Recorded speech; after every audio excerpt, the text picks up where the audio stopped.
ফলের রাজার নাগাল পেতে এবার আর আপনাকে তদবির করতে হবে না। বড় কোনো প্রাকৃতিক বিপর্যয় যদি না হয়, সাধ্যের মধ্যেই পেয়ে যেতে পারেন মালদার আম। কারণ এবার গাছ ভরেছে মুকুলে। হিমসাগর, লক্ষণভোগ, আম্রপালি, জিলাপি গাড়া, গোপালভোগ, মালদার আম যেন সমর্থক। এখানকার আম যেমন সুস্বাদু তেমনই তার রং। এবছর চৈত্র মাস পড়লেও এখনো পর্যন্ত জেলায় ঝড় বৃষ্টি বা শিলাবৃষ্টির মতো প্রাকৃতিক দুর্যোগ ঘটেনি, যা আমের ভালো ফলনের অনুকূল পরিবেশ। তাই এখন থেকেই নতুন করে লাভের আশা করছে মালদার আম চাষি থেকে ব্যবসায়ীরা। আমের মুকুল তো আমাদের প্রচুর খুব ভালো এসছে, এবারে তুলনায় মানে 100%ই মুকুল হয়েছে।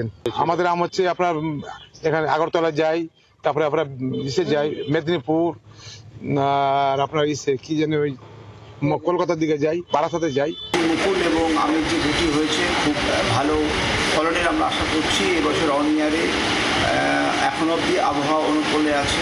প্রায় 4 লক্ষ মেট্রিক টন আম উৎপন্ন হওয়ার একটা সম্ভাবনা দেখা দিয়েছে। জেলা উদ্যান পালন দপ্তর সূত্রে খবর, এবছর মালদায় মোট 33,000 হেক্টর জমিতে আমের চাষ হয়েছে। মালদার 15টি ব্লকে সব জায়গাতেই আমের ফলন হয়। এবার রেকর্ড ফলন হতে পারে বলে মনে করছেন উদ্যান পালন দপ্তরের আধিকারিকরাও।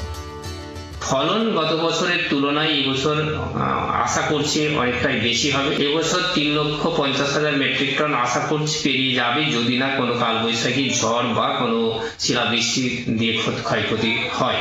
আবহাওয়াটা ওদের অনুকূল হয়ে যাওয়ার জন্য সেটার সম্ভাবনা দেখা দিতে পারে। মালদার মাটি আমের জন্য অত্যন্ত অনুকূল।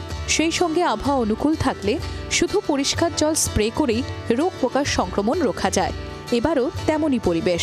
শেষ পর্যন্ত পরিবেশ অনুকূল থাক, সেই অপেক্ষাতেই জেলার আম চাষি ও ব্যবসায়ীরা। মালদা থেকে রণজয় সিংহের রিপোর্ট, জি 24 ঘন্টা। বাংলার আওয়াজ, বাঙালির আবেগ, জি 24 ঘন্টা।